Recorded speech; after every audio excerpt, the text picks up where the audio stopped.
فرزند زہرا یہ حالات برے ہیں۔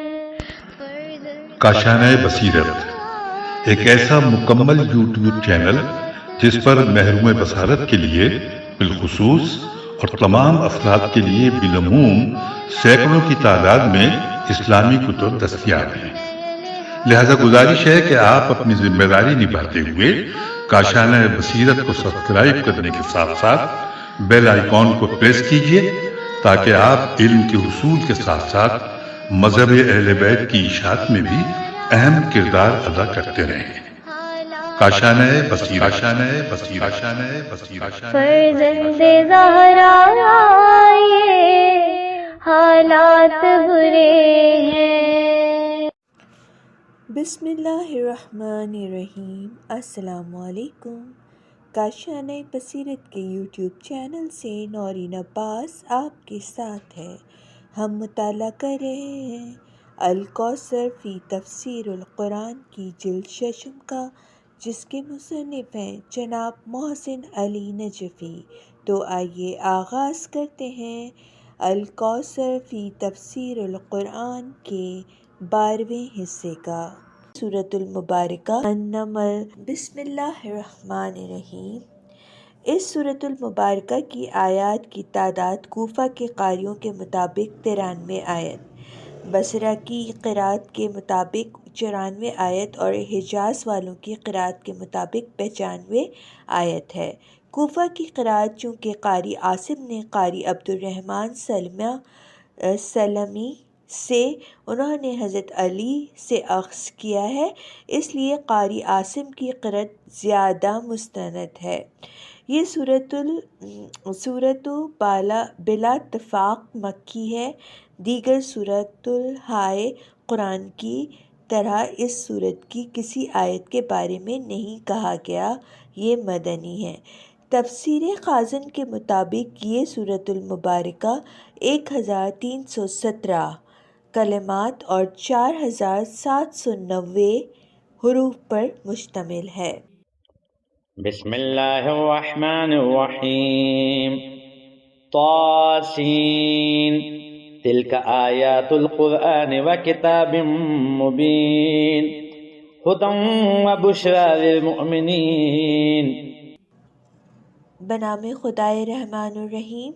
طاسین یہ قرآن اور کتاب مبین کی آیات ہیں، مومنین کے لیے ہدایت و بشارت ہے۔ تفسیر آیات نمبر 1۔ طاسین حروف مقطعات کے بارے میں سورۃ البقرہ اور سورہ مریم میں ذکر ہو چکا ہے۔ نمبر 2۔ تلک آیات القرآن، اس سورہ میں پیش نظر آیات قرآن کی آیات ہیں جو کتاب مبین ہے۔ قرآن اور کتاب مبین دونوں ایک ہیں۔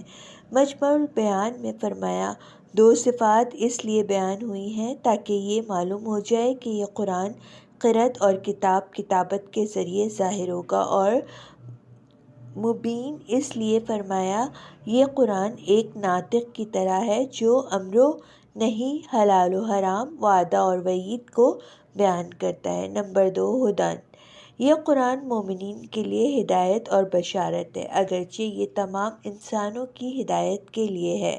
ھدی للناس، تاہم اس سے عملاً ہدایت لینے والے صرف مومنین ہیں، لہٰذا نتیجتاً یہ صرف مومنین کے ساتھ مخصوص ہو گیا۔ نمبر 4۔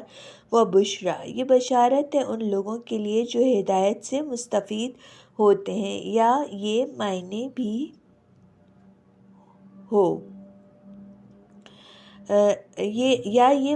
بھی ہو سکتے ہیں۔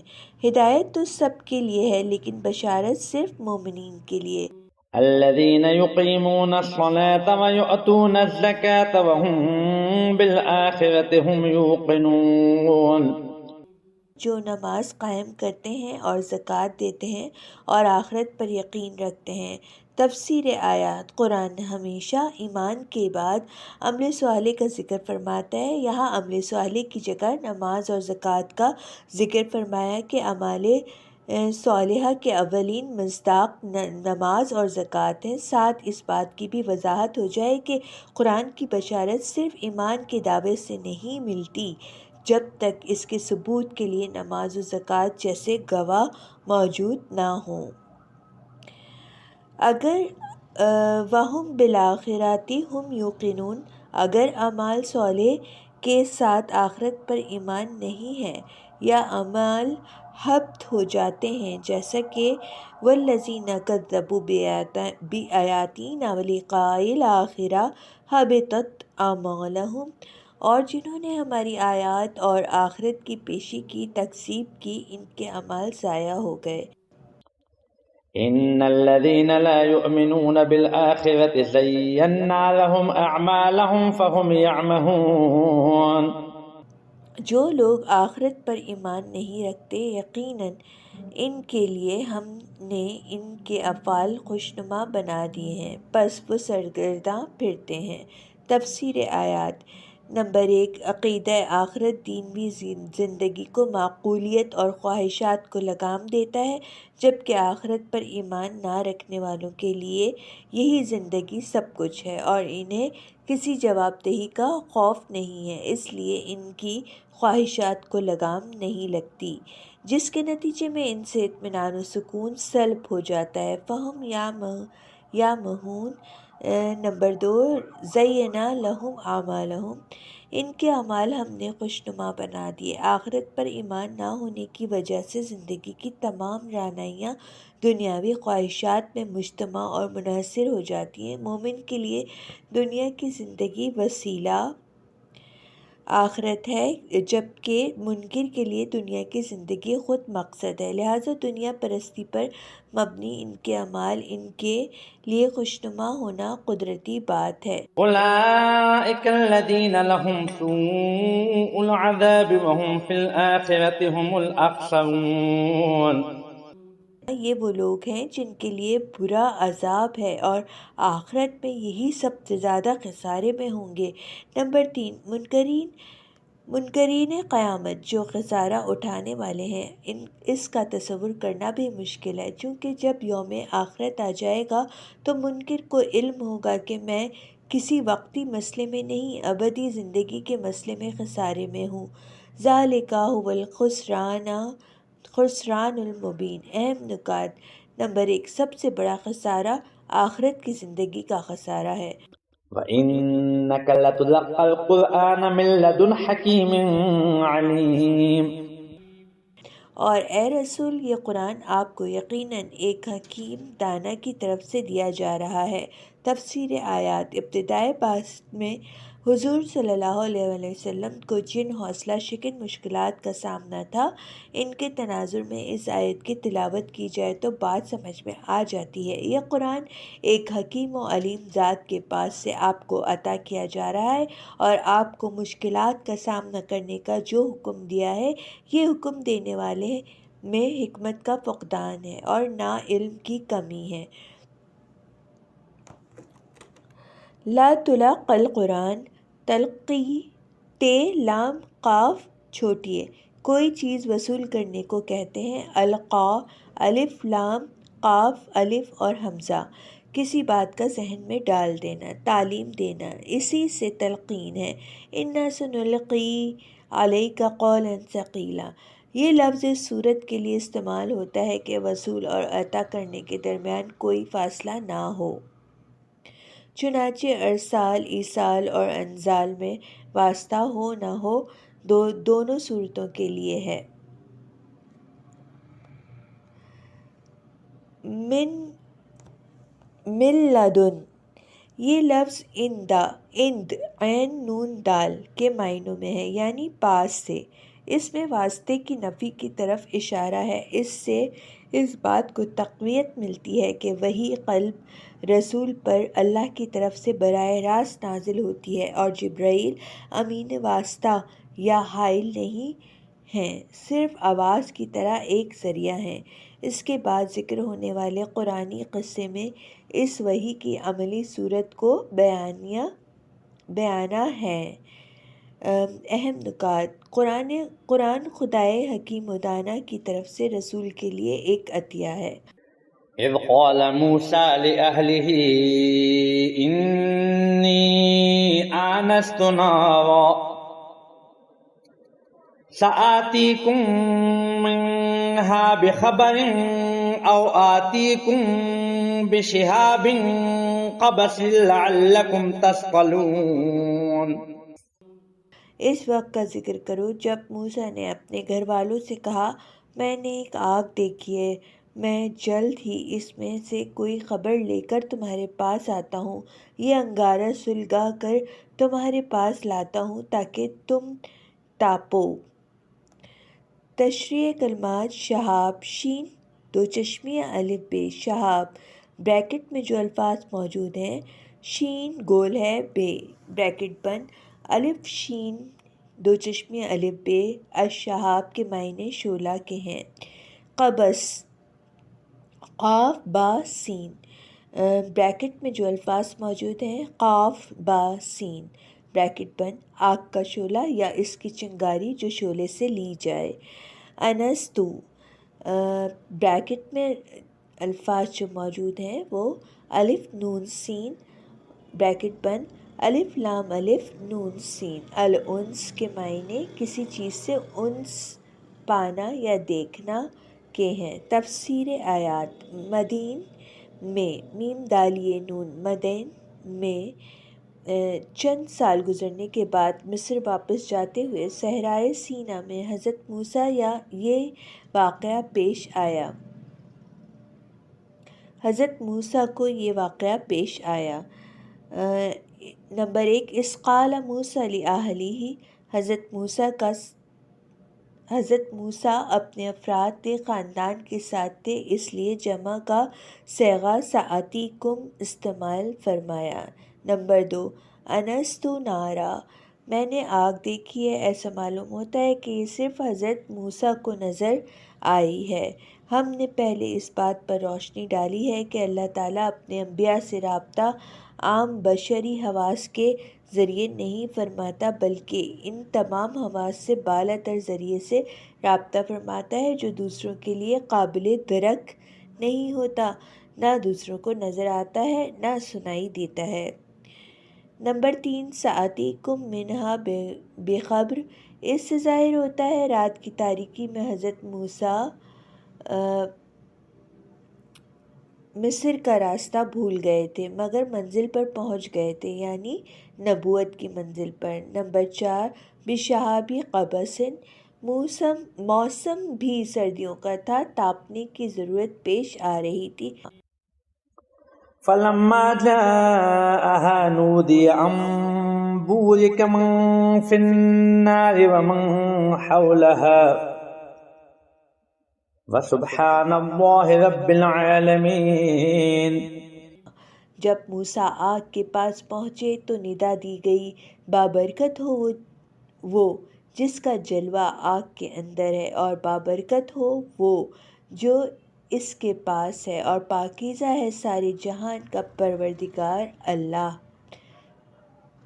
تفسیر آیات نمبر 1 ان بوری کا من فن نار حضرت موسیٰ آگ کے پاس پہنچ جاتے ہیں تو ندا آتی ہے بابرکت ہو وہ جو آگ میں ہے، جس کی تجلی آگ میں ہے، وہ نہ خود آگ میں ہے نہ آگ کے گرد و پیش میں، وہ کسی مکان میں نہیں ہو سکتا۔ نمبر 2 ومن حولہا اور بابرکت ہے وہ جو آگ کے گرد و پیش میں ہے، یعنی حضرت موسیٰ علیہ السلام وہ ذات جو ندا دے رہی ہے اور جو یہ ندا سن رہا ہے، دونوں بابرکت ہیں۔ البتہ اللہ بذات خود بابرکت ہے اور موسیٰ اللہ کی طرف سے بابرکت ہو گئے۔ پہلے برکت دینے اور لینے کی بات ہو گئی، چونکہ جب اللہ تعالیٰ انسانوں کی سعادت کے لیے کسی نبی کو مبعوث اور ہدایت کے لیے کسی کتاب و شریعت کو نازل فرماتا ہے تو اللہ مقام خیر و برکت میں ہوتا ہے، چنانچہ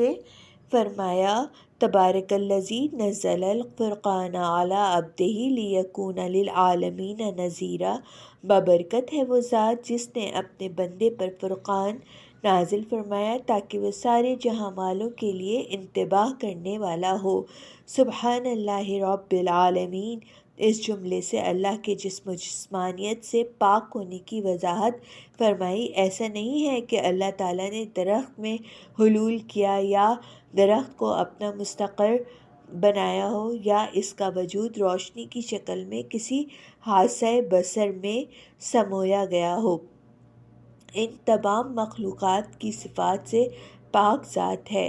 یا موسیٰ انہو انا اللہ العزیز الحکیم، اے موسیٰ، یقیناً میں ہی غالب آنے والا حکمت والا اللہ ہوں۔ تفسیر آیات۔ تمہیدی کلمات کے بعد اصل وحی اور توحید کا تعارف شروع ہو جاتا ہے کہ میں اللہ ہوں اور دو اوصاف عزیز و حکیم کا مالک ہوں۔ عزیز یعنی بالادست غالب آنے والا، اور حکمت کا مالک ہوں، کسی طاقت سے دبنے اور حقائق سے دور والے کی نہیں۔ خدائے عزیز و حکیم کی یہ آواز ہے۔ اہم نکات۔ نمبر 1، انبیاء علیہم السلام کا مبعوث ہونا اللہ تعالیٰ کی طرف سے رحمت اور برکات کا ایک اہم مظہر ہے۔ وَأَلْقِ عَصَاكَ فَلَمَّا رَآهَا تَهْتَزُّ كَأَنَّهَا جَانٌّ وَلَّىٰ مُدْبِرًا وَلَمْ يُعَقِّبْ يَا مُوسَىٰ لَا تَخَفْ إِنِّي لَا يَخَافُ لَدَيَّ الْمُرْسَلُونَ إِلَّا مَن ظَلَمَ ثُمَّ بَدَّلَ حُسْنًا بَعْدَ سُوءٍ فَإِنِّي غَفُورٌ رَحِيمٌ۔ اور آپ اپنا عصا پھینک دیں۔ جب موسیٰ نے دیکھا کہ عصا سانپ کی طرح جنبش میں آ گیا ہے، پیٹھ پھیر کر پلٹے اور پیچھے مڑ کر بھی نہ دیکھا۔ ندا آئی، اے موسیٰ ڈریے نہیں، بے شک میرے حضور مرسلین ڈرا نہیں کرتے۔ البتہ جس نے ظلم کا ارتکاب کیا ہو پھر برائی کے بعد اسے نیکی میں بدل دیا ہو تو یقیناً میں بڑا بخشنے والا رحم کرنے والا ہوں۔ تشریح کلمات۔ جان بریکٹ میں جو موجود ہیں الفاظ جیم نون نون بریکٹ بند چھوٹے سانپ کو کہتے ہیں۔ تفسیر آیات۔ سورہ طٰہٰ آیت 20 میں اس مطلب کی تشریح ہو گئی کہ عصا کا سانپ بن جانا معجزہ ہے، اور معجزہ عام طبیعیاتی قوانین کے مطابق نہیں ہوا کرتے۔ نمبر 1، کأنہا جان، گویا یہ چھوٹا سانپ ہے، یعنی جنبش اور حرکت کی تیزی میں چھوٹے سانپ کی طرح تھا، لہٰذا یہ تعبیر دوسری آیات میں موجود تعبیر کے ساتھ متصادم نہیں، جن میں کبھی ثعبان سے کہا ہے جو بڑے اژدہے کو کہتے ہیں، کبھی حیاتن سانپ کہا ہے۔ بعض اس کی یہ توجیہ کرتے ہیں کہ عصا پہلی مرتبہ چھوٹے سانپ کی شکل میں آیا تھا اور فرعون کے دربار میں اژدہے کی شکل میں آیا تھا۔ نمبر 2، وَلَّیٰ مُدْبِرًا، پیٹھ پھیر کر پلٹ گئے۔ یہ خوف ایک قدرتی امر تھا جس کی تشریح سورہ طٰہٰ میں ہو گئی ہے۔ نمبر 3، لا تخف، خوف نہ کرو، فراہمی امن کے اظہار کے لیے ہے، چنانچہ سورۃ القصص آیت 31 میں آئے گا جہاں فرمایا وَلَا تَخَفْ إِنَّكَ مِنَ الْآمِنِينَ۔ نمبر 4، لا يُخَافُ لَدَيَّ الْمُرْسَلُونَ، پیغمبروں کو اللہ کی بارگاہ میں جو قرب حاصل ہے اس کے تحت امن حاصل رہے گا۔ موسیٰ کو یہ باور کرایا جا رہا ہے کہ آپ اللہ کی بارگاہ میں ہیں، جو اللہ کی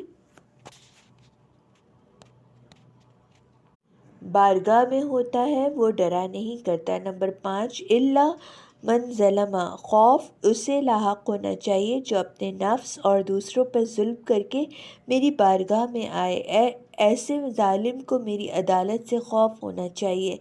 نمبر 6، ثم بدل حسنا، حتیٰ کہ جس نے ظلم کیا ہے اس کے لیے بھی چارہ کار موجود ہے، وہ میری بارگاہ میں اطمینان سے آئے۔ وہ چارہ کار یہ ہے کہ وہ اپنے ظلم کو نیکی سے بدل دے تو میں اس کے گناہ کو بخش دوں گا۔ ظلم کو نیکی سے بدلنے کی دو صورتیں متصور کی ہیں، ایک یہ کہ توبہ کر لے، دوسری صورت بھی ہو سکتی ہے کہ ظلم کو ترک کر کے اس کی جگہ نیکیاں کرنا شروع کرے۔ تو ان الحسنات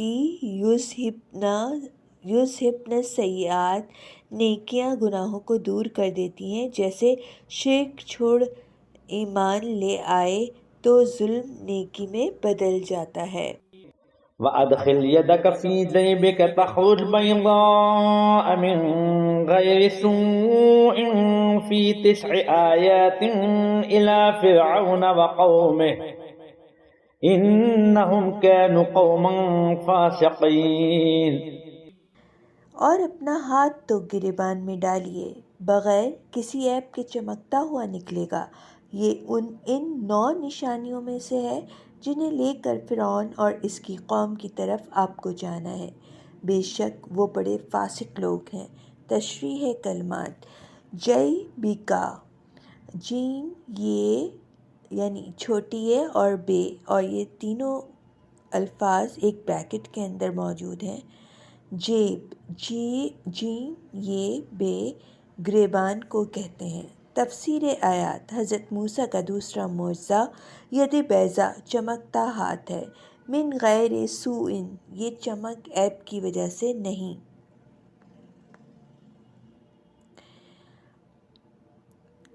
ہے، عیب معجزہ نہیں، نقص ہوتا ہے۔ اس جملے سے توریت کی رت منظور ہے جو کہتی ہے یہ چمک برس کی بیماری کی وجہ سے تھی۔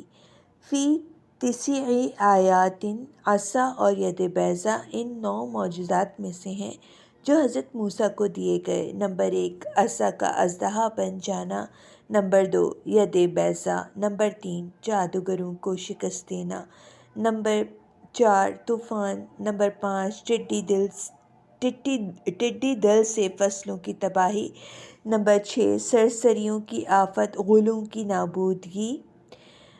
نمبر 7، مینڈک دریائے نیل سے اتنی مقدار میں ان کی نسل بڑھی کہ ان کا گھروں میں زندگی بسر کرنا مشکل ہو گیا تھا۔ نمبر 8، خون، دریائے نیل کا پانی خون میں تبدیل ہو گیا۔ نمبر 9، قحط سالی۔ اہم نکات: نمبر 1، عناد میں آنے والے کافر معجزوں سے ایمان نہیں لاتے۔ فَلَمَّا جَاءَتْهُمْ آيَاتُنَا مُبْصِرَةً قَالُوا هَذَا سِحْرٌ مُبِينٌ۔ جب ہماری نشانیاں نمایاں ہو کر ان کے پاس آئیں تو انہوں نے کہا یہ تو صریح جادو ہے۔ تفسیر آیات: حضرت موسیٰ کے معجزات نمایاں سے نمایاں تر ہونے کے باوجود وہ ایمان نہیں لائے۔ تمام انبیاء کی تاریخ میں یہ بات اپنی جگہ واضح ہے کہ جن لوگوں نے ایمان لانا ہوتا ہے وہ انبیاء کے ساتھ آنے والے ابتدائی معجزے پر ایمان لے آتے ہیں۔ چونکہ تمام انبیاء شروع ہی میں اپنی حقانیت کے لیے معجزہ پیش کرتے ہیں، اس کے بعد جن لوگوں نے انکار کیا ان کے سامنے جتنے بھی معجزے رکھے گئے ایمان نہیں لائے۔ فرعون اور فرعونیوں کی مثال سامنے ہے۔ اہم نکات: نمبر 1، لوگ معجزے کے مطالبہ ایمان کے لیے نہیں بہانہ جوئی کے لیے کرتے ہیں۔ وَجَحَدُوا بِهَا وَاسْتَيْقَنَتْهَا أَنفُسُهُمْ ظُلْمًا وَعُلُوًّا فَانظُرْ كَيْفَ كَانَ عَاقِبَةُ الْمُفْسِدِينَ۔ وہ ان نشانیوں کے منکر ہوئے حالانکہ ان کے دلوں کو یقین آ گیا تھا۔ ایسا انہوں نے ظلم اور غرور کی وجہ سے کیا، بس اب دیکھ لو کہ ان مفسدوں کا کیا انجام ہوا۔ تشریح کلمات: جہادو، جیم ہے دال واو، اور بریکٹ میں جو الفاظ موجود ہیں وہ میں ابھی آپ کو پڑھ کے سناتی ہوں۔ جیم ہے دال، جیم ہے دال جہد، دل میں قبول، زبان سے انکار یا دل میں انکار زبان سے قبول کرنے کو کہتے ہیں۔ راغب، بریکٹ میں لکھا ہے راغب۔ تفسیر آیات: اللہ تعالیٰ کی طرف سے جو معجزے انبیاء کو دیے جاتے ہیں ان میں کسی قسم کا نقص نہیں ہوتا کہ انبیاء کی نبوت پر پوری طرح دلیل نہ بنے اور شک و شبے کے لیے کوئی گنجائش چھوڑ دیں۔ وہ ان معجزات کو قلباً تسلیم کر لینے کے باوجود ایمان نہیں لاتے۔ اس کے دو محرکات ہیں۔ نمبر 1 ظلمن، ایک عناد اور دشمنی کی بنیاد پر جسے قرآن نے ظلم سے تعبیر کیا ہے۔ نمبر 2 وعلوا، دوسرا محرک ان کا احساس برتری اور تکبر ہے۔ کہتے ہیں انؤمن لبشرینا مثلنا، کیا تم اپنے جیسے 2 آدمیوں پر ایمان لے آئیں؟ مکہ کے کفار کہتے تھے کیا ہم عبداللہ کے یتیم کی بالادستی قبول کریں؟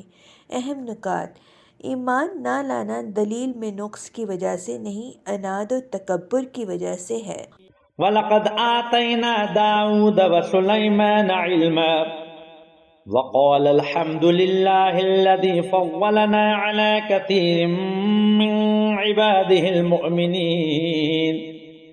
اور بتحقیق ہم نے داؤد اور سلیمان کو علم دیا، اور ان دونوں نے کہا ثناء کامل ہے اس اللہ کے لیے جس نے ہمیں اپنے بہت سے مومن بندوں پر فضیلت عنایت فرمائی۔ تفسیر آیات: نمبر 1 حضرت داؤد و سلیمان علیہ السلام کو اللہ تعالیٰ نے علم کا ایک خاص مقام عنایت فرمایا۔ مفسرین اس علم کے تعین کی کوشش کرتے ہیں، حالانکہ آیت میں مطلق رکھا ہے جس کا اطلاق ہر قسم کے علم پر ہوتا ہے۔ اگر علم پر الف لام ہوتا تو سوال پیدا ہوتا کہ کس علم کی طرف اشارہ ہے۔ نمبر 2 فضلنا، یہ تفضیل ان 2 ہستیوں کو بہت سی باتوں میں ملی ہے۔ چنانچہ داؤد کو پہاڑوں اور پرندوں کی تسخیر اور بادشاہت کا مقام بھی دیا، حضرت سلیمان کے لیے جنات، وحشیوں، پرندوں اور ہوا کو مسخر کیا اور پرندوں کی بولی کی بھی تعلیم دی۔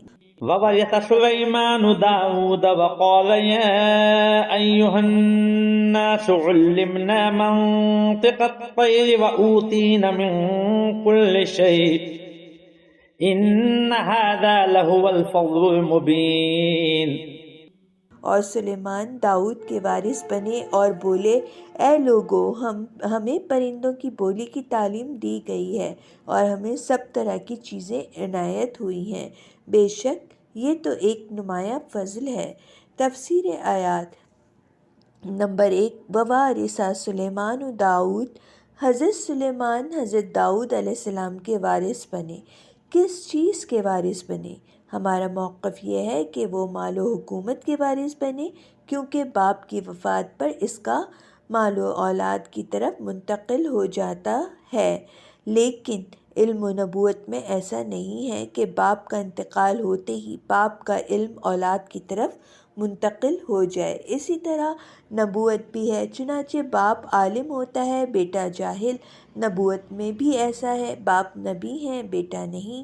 حتیٰ اگر باپ بیٹا دونوں نبی ہیں تو بھی بیٹے کی نبوت اللہ کی طرف سے ہے، باپ کی طرف سے نہیں۔ البتہ باپ کے بعد مسند نبوت پر فائز ہونے کی صورت میں مجازاً وارث کہتے ہیں۔ لہٰذا یہ بات اپنی جگہ مسلم ہے کہ میراث کا اطلاق مال پر حقیقتاً ہوتا ہے، علم و نبوت پر مجازاً، جیسے ان العلماء ورثۃ الانبیاء، علماء انبیاء کے وارث ہیں، علماء انبیاء کے وارث ہیں میں علماء کو وارث کہا ہے۔ آیت میں وَوَارِثَ سُلَيْمَانُ دَاوُد اطلاق ہے جو مالی وراثت پر حقیقتاً صادق آتا ہے، البتہ مال کے علاوہ علم و نبوت اس میں شامل ہونے پر دلیل کی صورت ہے۔ اگر اطلاق مقصود نہ ہوتا تو مفعول دوم کا ذکر ہوتا، مثلاً وَوَارِثَ سُلَيْمَانَ دَاوُودَ علمًا ہوتا، فخر الدین رازی سیاق آیات سے استدلال کرتے ہیں کہ وراثت سے مراد صرف مال نہیں ہو سکتا۔ اس کی چند وجوہ ذکر کرنے کے بعد لکھتے ہیں، اگر کوئی مال و حکومت دونوں کے وارث ہونے کا قائل ہو جائے تو آیت کے سیاق پر مبنی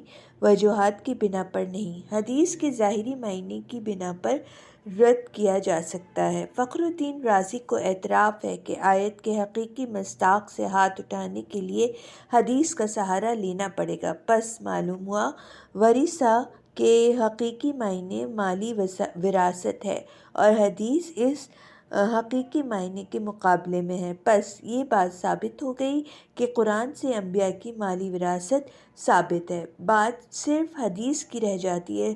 ذیل میں ہم حدیث پر گفتگو کرتے ہیں۔ نمبر 1، رسول اللہ صلی اللہ علیہ وآلہ وسلم پر آیا وَأُنذِرَ عَشِيرَتَكَ الْأَقْرَبِينَ، اپنی قریبی رشتہ داروں کو تنبیہ کرو کے تحت خصوصی طور پر واجب ہے کہ اپنے قریبی رشتہ داروں کے لیے حلال و حرام بیان کریں۔ تو کیا رسول اللہ صلی اللہ علیہ وآلہ وسلم نے اپنی صاحبزادی کو نہیں بتایا کہ آپ کو میراث نہیں ملے گی، جبکہ رسول اللہ صلی اللہ علیہ وآلہ وسلم لوگوں کو علل اعلان بتاتے ہیں، فاطمہ بضعۃ منی یؤذینی ما یؤذیہا، فاطمہ میرا ٹکڑا ہے، جو فاطمہ کو اذیت پہنچائے اس نے مجھے اذیت پہنچائی۔ کیا رسول اللہ صلی اللہ علیہ وآلہ وسلم نے یہ حکم اپنی اولاد تک نہیں پہنچایا، یا جناب سیدہ نے اپنے بابا رسول اللہ صلی اللہ علیہ وآلہ وسلم کے حکم کی خلاف ورزی کر کے میراث کا مطالبہ کیا؟ آپ ان دونوں باتوں میں سے کس کو اختیار کریں گے؟ ہم پر یہ سوال نہیں آتا، چونکہ ہم یہ موقف رکھتے ہیں کہ ایسا کوئی حکم ہے ہی نہیں کہ انبیاء کے وارث نہیں ہوتے، بلکہ ہم تو قرآنی تصریحات کے مطابق اس بات کے قائل ہیں کہ انبیاء کی اولاد اپنے آباء و اجداد کی وارث بنتی ہے۔ البتہ آپ ہم سے یہ سوال کر سکتے ہیں، اس حدیث کے بارے میں آپ کا کیا موقف ہے جس میں کہا گیا ہے کہ رسول اللہ صلی اللہ علیہ وآلہ وسلم نے فرمایا لا نورث ما ترکناہ صدقہ؟ اس حدیث کے بارے میں ہم یہ موقف اختیار کرتے ہیں۔ نمبر 2، رسول کے فرمان کا مفہوم یہ ہے، جو چیز ہم بطور صدقہ چھوڑ جاتے ہیں اس کا ہم کسی کو وارث نہیں بناتے، نہ یہ کہ جو چھوڑ جاتے ہیں وہ سب صدقہ ہوتا ہے۔ لفظ صدقہ نہیں، صدقتن نہیں، صدقہ ہے۔ چنانچہ رسول اللہ صلی اللہ علیہ وسلم کے صدقات بہت تھے جو بطور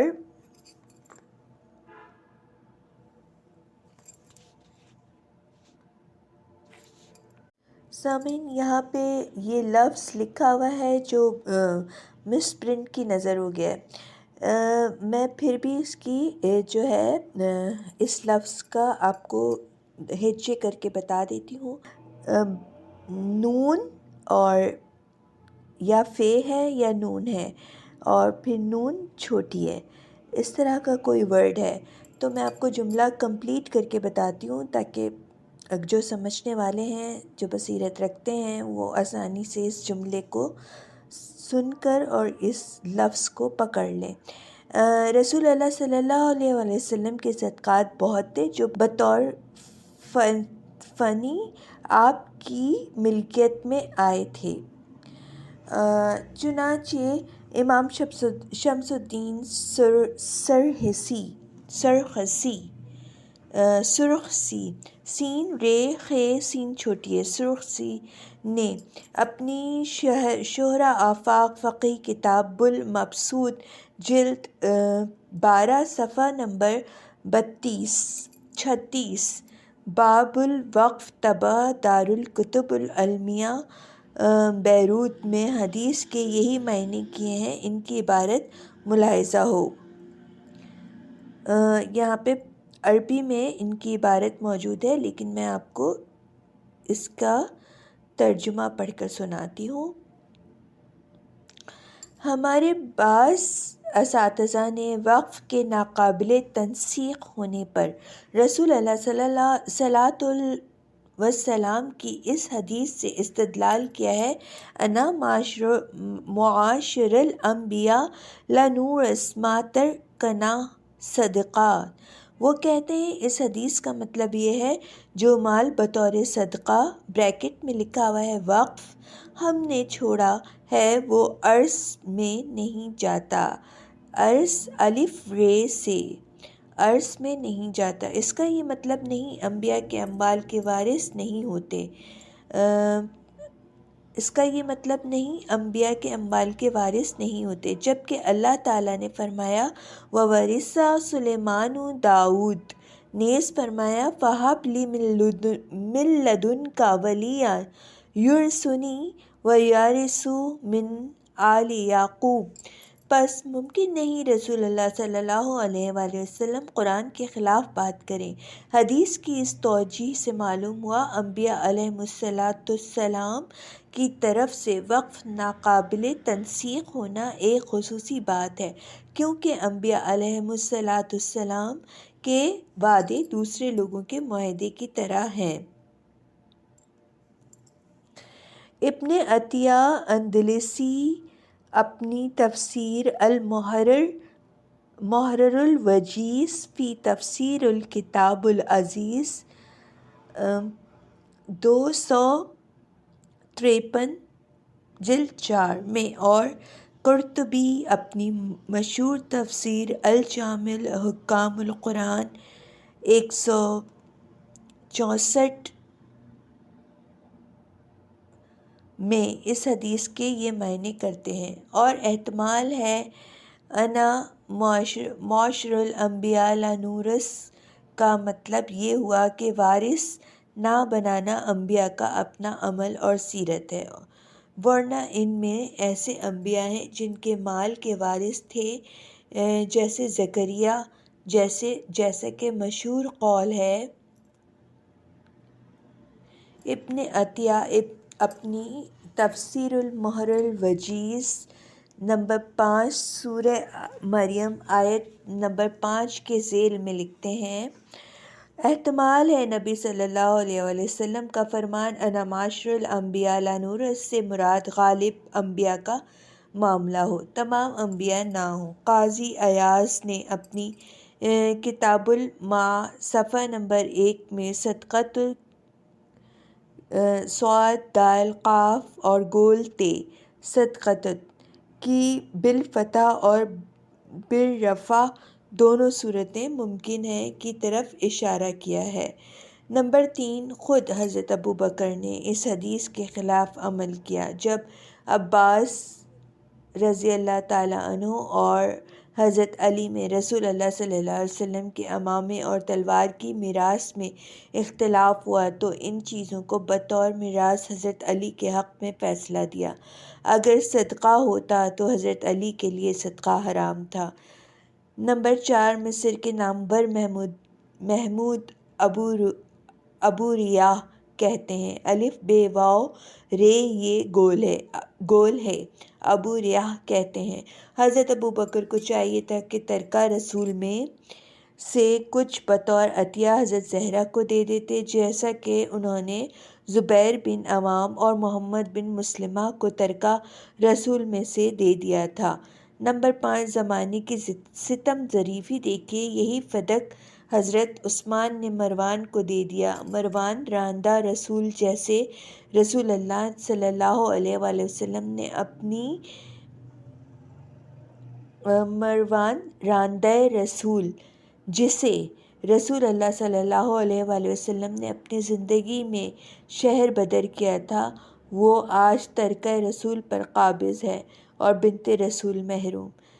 نمبر 6، حضرت عمر نے اس حدیث کے خلاف عمل کیا جب خیبر کی جائیدادوں کو ازواج نبی میں تقسیم کیا۔